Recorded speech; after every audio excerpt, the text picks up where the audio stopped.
Hi, I'm Sarah Gardner. Just ahead, we'll introduce you to some people who play a significant role in what you serve for dinner, now and in the future. We're serving up some popular poultry and heading back to class for a lesson in good eating. We'll cross the country to California's rice fields, where one young farmer has found success in delivering his crop from farm to restaurant table.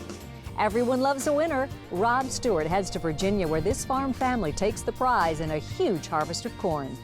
Sharon Profis is back in the kitchen. This time she's serving up a turkey recipe that's sure to be one of your favorites when it comes to poultry. And I'll take you back to school in Wisconsin to check on a program that helps students make the right choices when it comes to good eating. It's all coming up on America's Heartland. America's Heartland is made possible by America never stops. Neither do the farmers and ranchers who call her home. And as rural America grows further, farm credit will be there, just as we have for 100 years. Crop Life America, representing the companies whose modern farming innovations help America's farmers provide nutritious food for communities around the globe. The Fund for Agriculture Education, a fund created by KVIE to support America's Heartland programming. Contributors include the following. You can see it in the eyes of every woman and man in America's heartland, living close to the land. There's a love for the country and a pride in the brand. In America's heartland, living close to the land.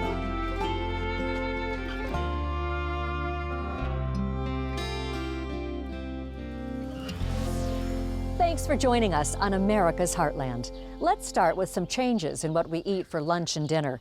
Americans consume 3 times the amount of rice they did a generation back. On average, about 31 pounds per person each year.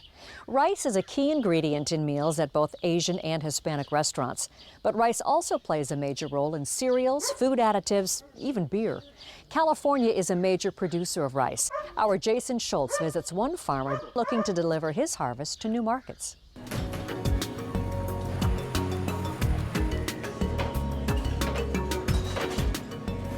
Northern California chef Billy No knows sushi. The rice is the most important part of sushi. And his Midtown Sacramento Crew restaurant sits in the heart of California rice country.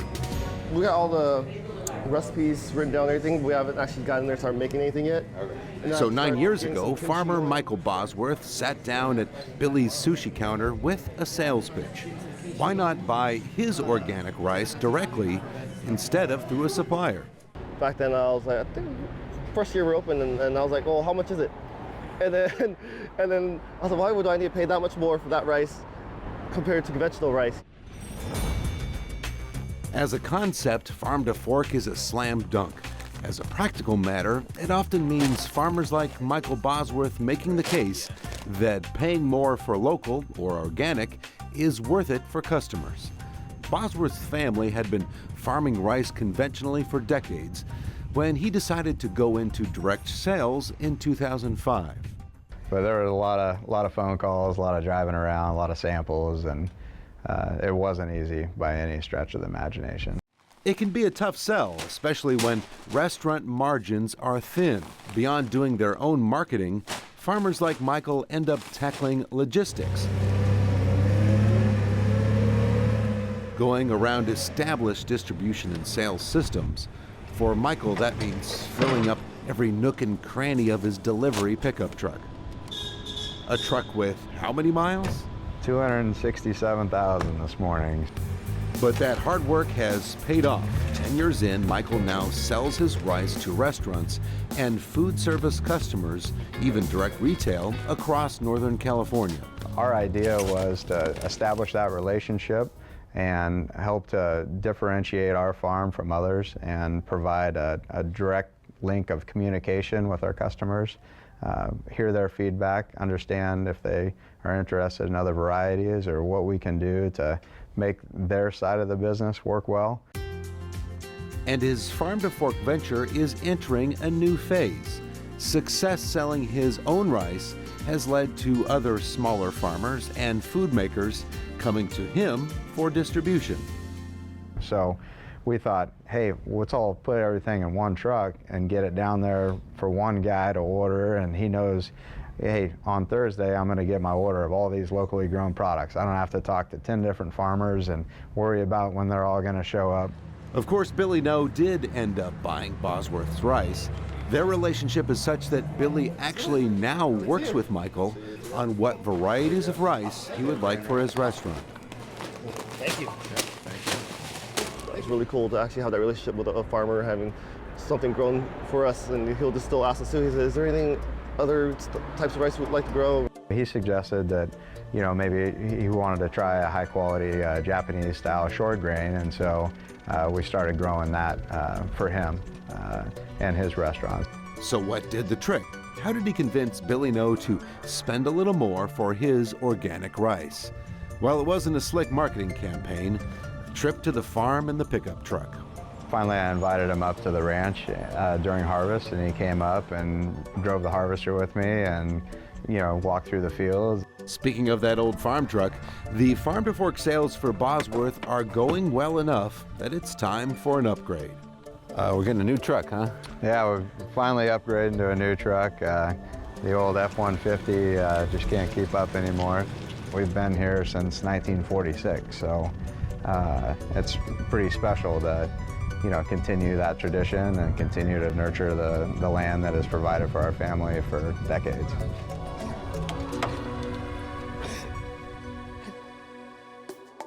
Rice is the primary food source for a significant portion of the world's population. It's grown in more than 100 countries on every continent except Antarctica. Use plenty of water when you're preparing rice. That's because cooked rice will swell to more than 3 times its original size. Whether it's rice or another crop, farmers like it when the weather cooperates and they're able to get their crop into and out of the ground fast and efficiently. When that happens, it's a good bet they'll have a harvest to brag about. That seems to be the case for one farmer that Rob Stewart met in Virginia. He and his family have touched on a formula that's delivered prize-winning results.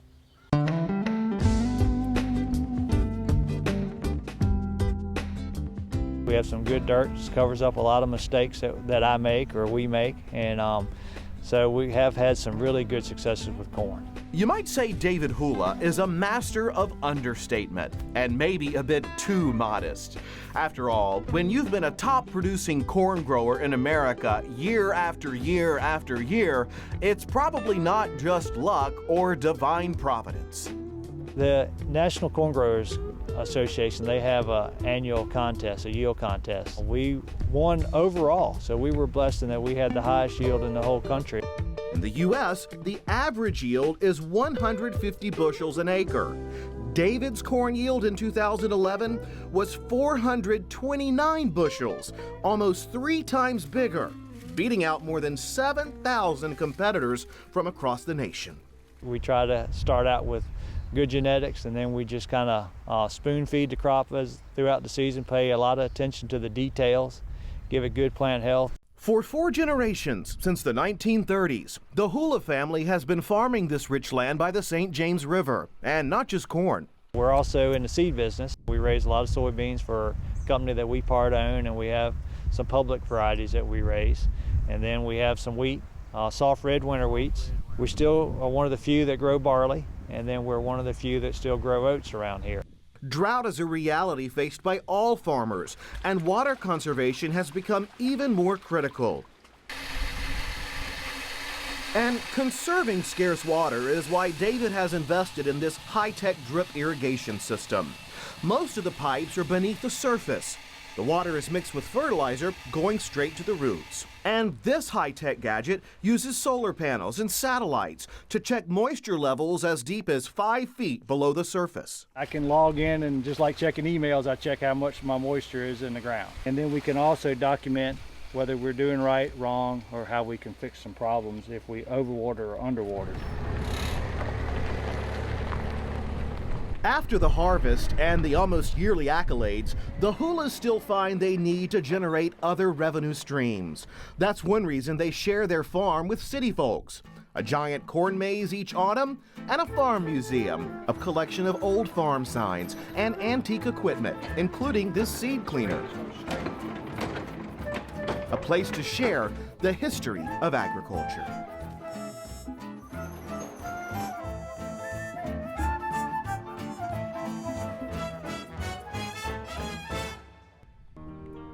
Most people will say being the best at something usually means you have to love doing it.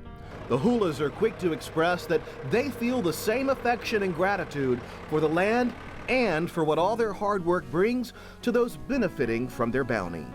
The more we show our urban neighbors that we're not competing for anything that they got going on, that we're good stewards, that helps us. We're out here helping their lifestyle by giving them some of the safest, best food in the world, and we're trying to feed the globe.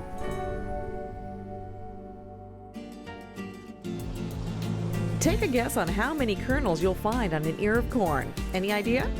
Well, 1 ear of corn will average 800 kernels arranged in 16 rows. Corn is America's #1 agricultural crop, but it's grown everywhere around the world except for Antarctica.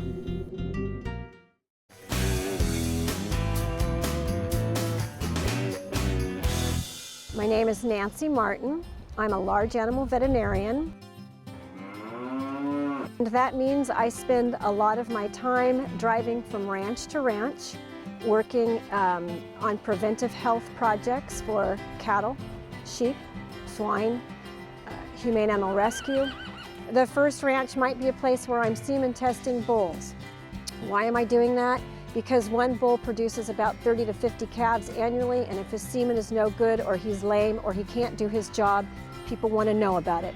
Maybe the next ranch is pregnancy detection in some cows. Okay, let's pull him right up over here. And use all your best handling skills. Hi, good boy. Then maybe I'll go over to a horse ranch, and I'll be looking at somebody's horse who has maybe not a lameness, but a performance deficit.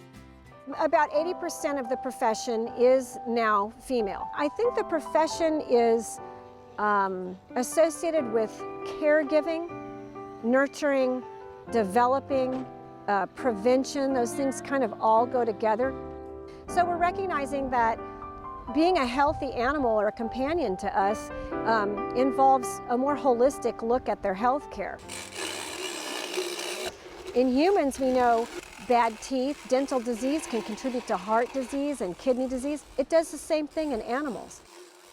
This treatment for Meta is to help her with stiffness, and so we want to make sure that they have a long life and then the best quality of life.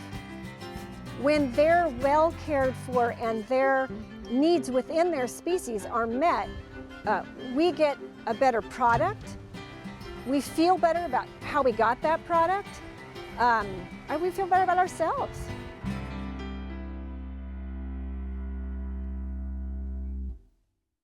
Let's make a farm-to-fork connection to the foods on your dinner table. We mentioned earlier in the show that rice consumption has more than tripled from a generation back. Want another figure?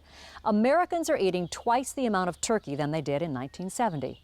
Now, turkey is one of those foods you see on the shelf in the meat department, but may not consider except for holiday meals. Well, our Sharon Profis has some suggestions on other options for serving up this very popular poultry.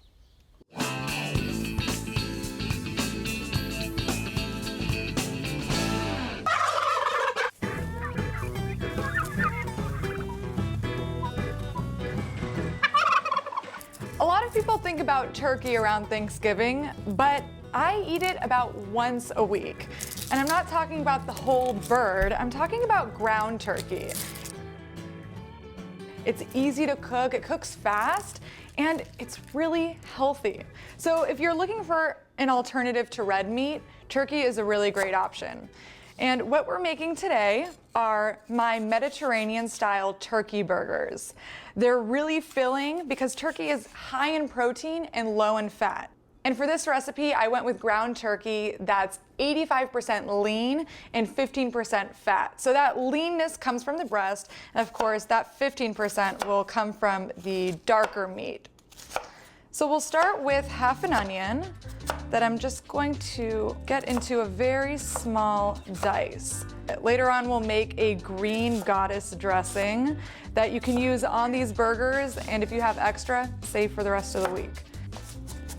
Our half an onion goes in with the turkey. This is just about 1 pound of turkey. That'll give us 4 or 5 patties, but you can easily double or triple this recipe.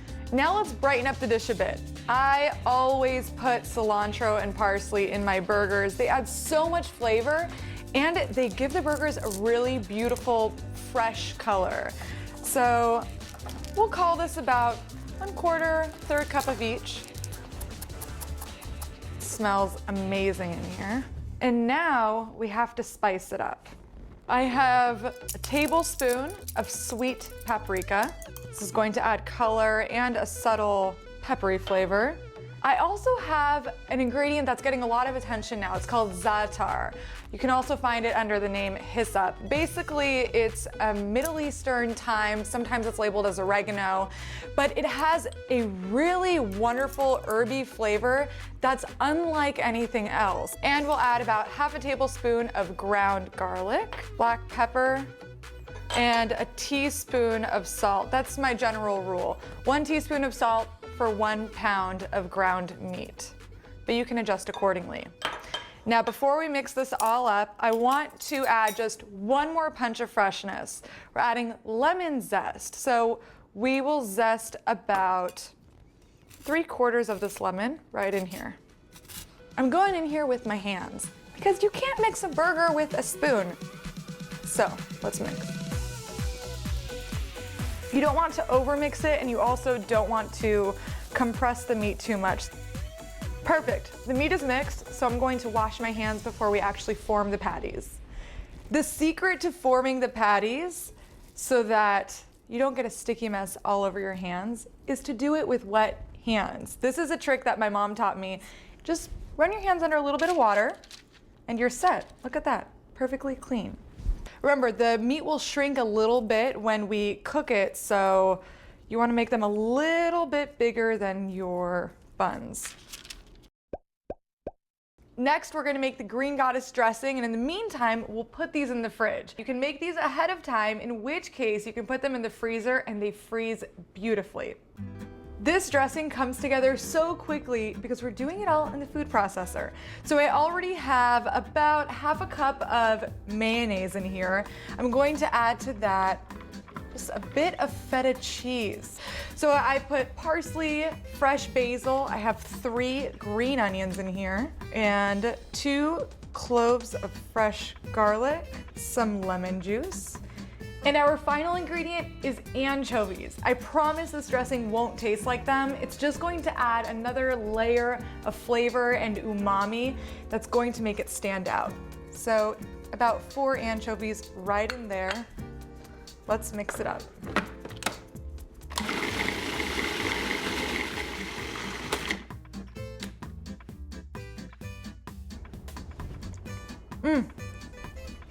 That is perfect. It's going to go so great on our burgers, and it doesn't even need salt because of the anchovies and that feta cheese.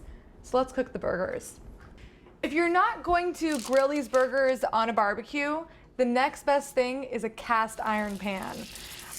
I'm only going to cook 2 at a time so as to not crowd the pan.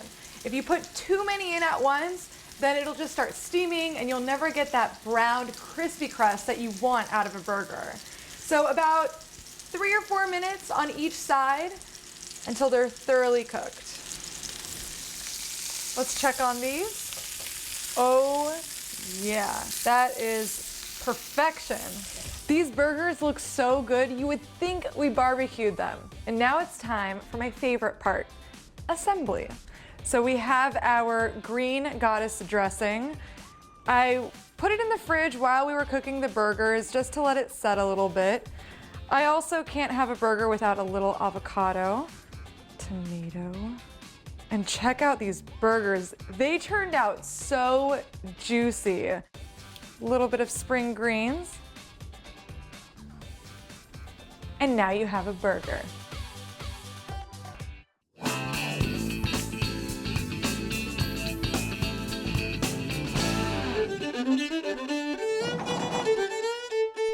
clear up a myth and give you one more word on turkeys.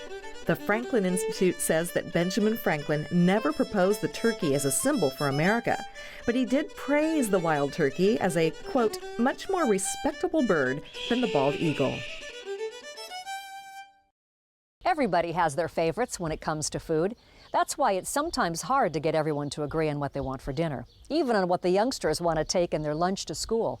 For generations, kids have been told to eat their fruits and vegetables. But we know peas and carrots often get passed up for sweets and treats. But let's take you to Wisconsin, where an innovative program connects school children to chefs and local farms to encourage healthy eating.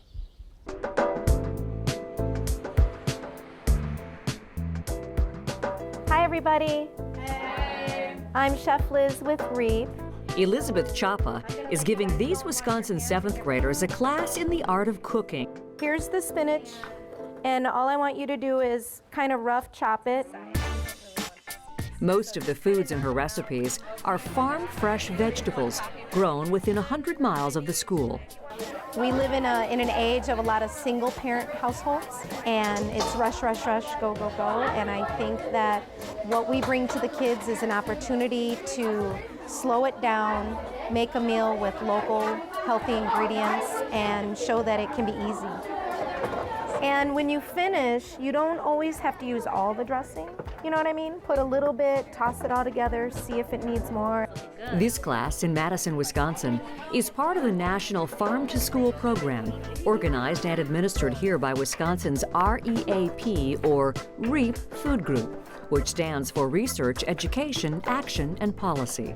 And it's not a demo, it's really the kids being able to get in there and chop the vegetables and cook them, and then share a meal with their friends and the guest chef, and celebrate food and learn some new skills and usually try some new things. You have a question?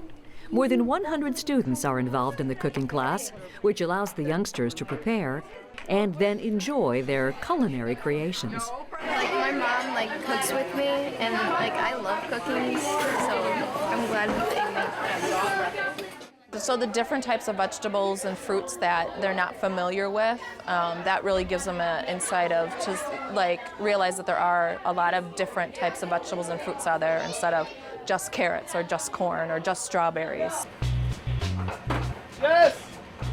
Joey Dunscombe is the executive chef of the Weary Traveler restaurant in Madison. He's also another contributor to the Chef in the Classroom program. He says it's been a rewarding experience. Like teaching the kids now, I mean, they're just going to grow into that. You know, hopefully my kids will be that group, you know, in that group of kids that says, no, like even at 16, like I'm going to go to the farmer's market. Dunscombe is also active in another REAP program, their Buy Fresh, Buy Local project. It's something I can find sporadically locally. I've got one guy that picks it. Working with a REAP coordinator, he plans his menus around meat and produce he can obtain from local farms. You know, it's a full circle type of thing, you know, like we keep the money in the neighborhood, or at least in the community. With our current estimated numbers, we're over $3 million worth of local food being purchased from the farmer themselves. So it's pretty awesome. And in the program, we have a huge support. We have 37 different restaurants. Currently, we have 2 grocery stores, one being the neighbor of the Willie Street Co-op right to the Weary, and then we also have 2 healthcare providers. And there's another aspect to the REAP program, culinary training for adults. Radishes, pretty dirty. Some of these folks are members of AmeriCorps, preparing fresh snacks for Madison's elementary school pupils. I really liked the concept of trying to get healthy local food into the schools and working with students who didn't necessarily have a background in growing food and gardening or in farming, and kind of helping bring that understanding of where our food comes from to them.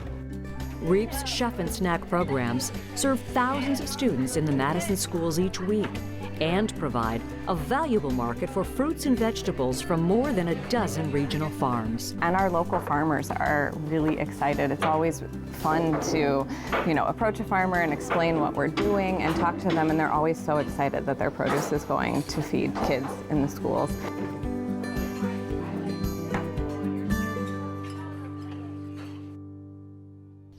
Before we go, We're always happy to pass along information about agriculture. Our website is a great place to start. You'll find us at americasheartland.org. And don't forget, we can connect with you on Facebook and Twitter, or check us out at our America's Heartland channel on YouTube. That's going to do it for us. Thanks for traveling the country with us on America's Heartland. You can purchase a DVD or Blu-ray copy of this program. Here's the cost. To order, just visit us online or call 888-814-3923. You can see it in the eyes of every woman and man in America's heartland, living close to the land. There's a love for the country and a pride in the brand in America's heartland, living close to the land. America's Heartland is made possible by America never stops. Neither do the farmers and ranchers who call her home. And as rural America grows further, farm credit will be there, just as we have for 100 years. Crop Life America, representing the companies whose modern farming innovations help America's farmers provide nutritious food for communities around the globe. The Fund for Agriculture Education, a fund created by KBIE to support America's Heartland programming. Contributors include the following: